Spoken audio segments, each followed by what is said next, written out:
What's up, guys? Y'all see it. 2012 Ford E350, 2-inch lift in the front, nothing in the back, sitting stock in the rear. BF Goodrich KO2s, LT265 70R17s on some KMC impact rims. I didn't use the lifting blocks in the back because they come with 2-inch already in the rear, and I wanted it to sit pretty much even. Right, let's go ahead and move up to the front. All right, y'all see it. These are the KO2s. I want y'all to see this, the tread on these. Rock in there. Yeah, but even with this tread, man, no tire noise at all. No wheel noise. So, 2-inch lift. If you look down in here, I'll put the link in the description to where I got it from. They start off 3-inch spacer lift, Action Van suspension, and Well-Tech. So here they are, all next to each other.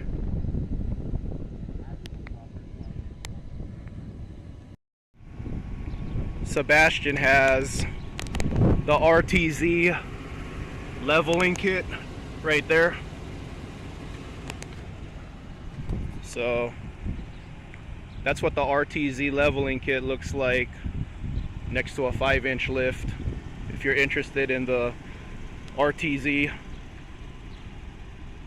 And then he's running 265 tires.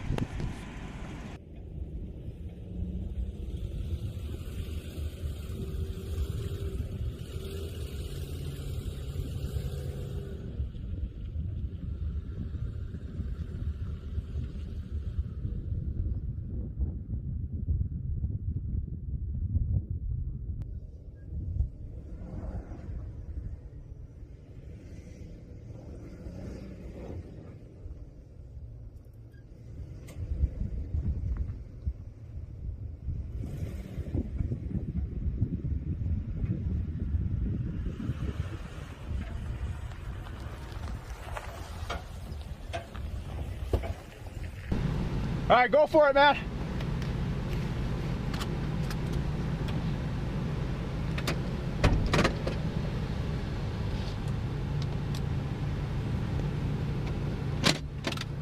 All right, we got Sebastian, and we got Larry from Action Vans. Sebastian's leading, Larry from Action Vans in the middle, and I'm following.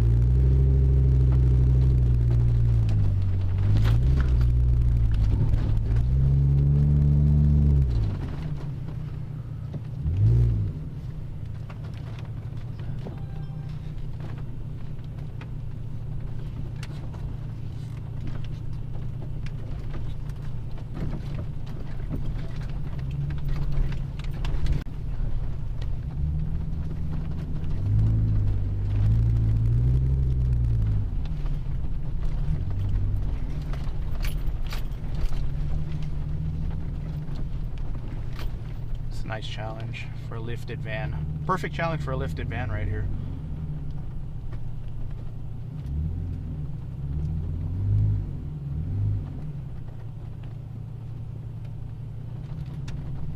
Nice scenery. It's a nice day, right? Yeah. That's pretty impressive. Oh man.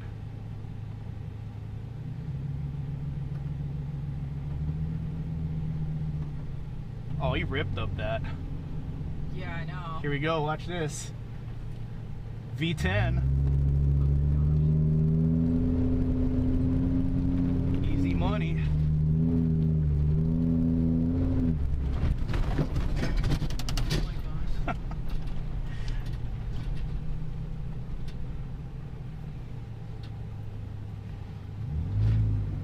There's my microwave. I know. Did you break something again? Nah, I bounce it around all the time.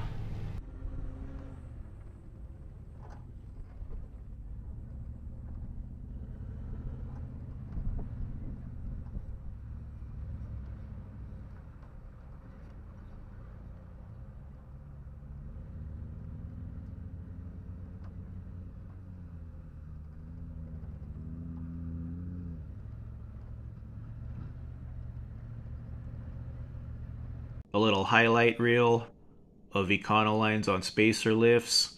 Those are two of my YouTube friends, Sergeant Thomas and Sebastian's Life 91. any excuse for me to talk about Vans, I'm going to talk about Vans. And I wanted to show you guys what Econolines look like on spacer lifts with 265 tires and their off-road capabilities. So I want to give another shout out here. It seems like the Ford Parts 1 spacer lift is getting some good reviews. People seem to like them. And shout out to Arthur Nava. So this is the part you need to align the Ford Parts 1 spacer lift correctly. $20 right there. So if you go with the Ford Parts 1 2-inch spacer lift, that's how to do it. Let's talk more about spacer lifts. If you're a regular on my channel, I'm all about lifted vans, so I like to study what the aftermarket does. So it seems like the most you want to go if you want to achieve a lift with the spacer is 2 inches, so you could get the alignment correct. Weldtech sells a 2-inch spacer for GM vans, but they don't sell a 2-inch spacer for Ford Econolines. They'll lift Ford Econolines 3 inches, but it's a flat out kit. It's not achieved with a spacer. So let's take a quick look at what it takes to lift a van 3 inches correctly. Yeah, it's a flat out kit, no spacer. That's why it's $2,300.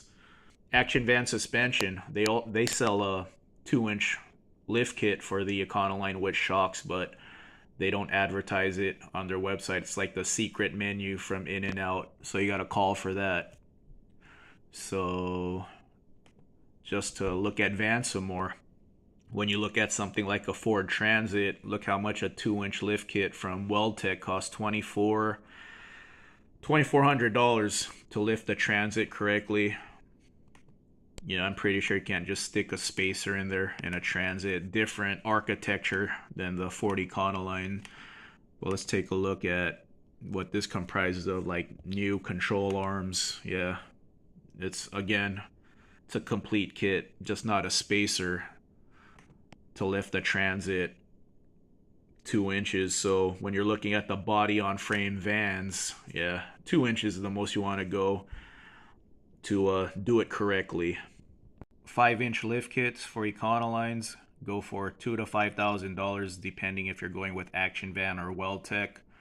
Some people may not be able to budget what a 5-inch lift kit costs and want to go spacer lift, or maybe some people will go spacer lift to tide themselves over while they save up for a 5-inch lift. I always want an excuse to talk about vans, so for fun, let's go ahead and do a budget spacer lifted van. So I found this van right here, $6,000, an 05 E150, 150,000 miles. That's a really good deal. So the reason why I'm looking at an E150 for a budget build is because the E150 weighs less than the 250 and the 350. I'll pull up the numbers here in a second, but let's take a quick look at this van. You saw what a 2-inch spacer lifted van looks like with 265s. The E150 came with 235s, I believe. It might have even came with 225s on some configurations. So 265 is a nice jump up in tire size. This one has a 5.4. That's really cool. That would be cool if the E150 had the V10 option, but you could get the 5.4 in the 150. And this is a nice van for $6,000. This would make a great budget build for $6,000. Spacer lift and 265 tires. Come up with your own van build. You got an off-road capable vehicle. You saw what Sebastian's van did. Me and Larry from Action Van Suspension, we were rolling with the 5-inch lifted vans up in Hungry Valley. Sebastian was running his spacer lift with 265s. Everything me and Larry did, Sebastian was doing. So a spacer lifted van, you got some off-road capability at a budget. I mean, well under 10 grand. I mean, 5 grand plus a spacer lift plus 265 tires and a mild build out inside, you're under 8 grand. That's a lot of vehicle for 8 grand that you could do a little overlanding with, get out to remote camping spots. So yeah, when you look at the 150, so 150, 350, that's a Tahoe and a brand new 4Runner. So let's go ahead and look at what these things weigh. So I have it pulled up right here, dimensions. All right. So when you look at the 150, it weighs about 400 pounds less than the 350. I chose the standard length body 350. Mine's extended. And then you look at a Tahoe, 5,200 pounds, so close in weight to a Tahoe. And then a brand new 4Runner is 4,750. But the reason why I chose a E150, here's something else to think about. You don't need load range E's in a E150. Load range E tires are recommended in 250 and 350s because of the big cargo carrying capacity.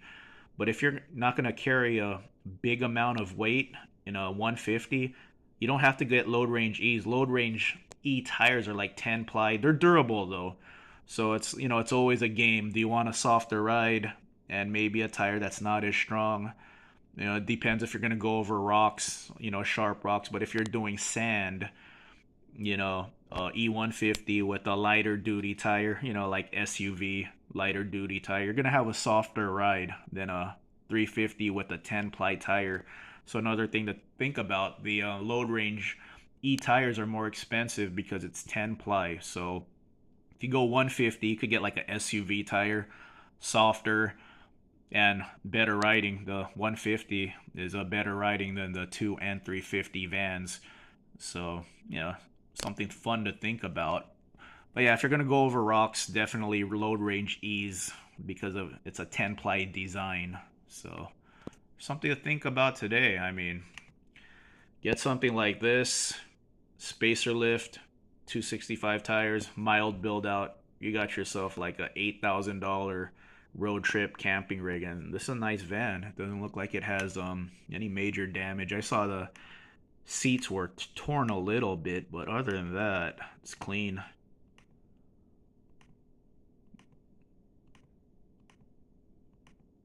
Yeah, like I said, I'm always gonna look for a reason to talk about vans, and hopefully people thinking about a van build run into my channel and they want to be a part of this hobby. It's a lot of fun. Van meet in October. Can't wait.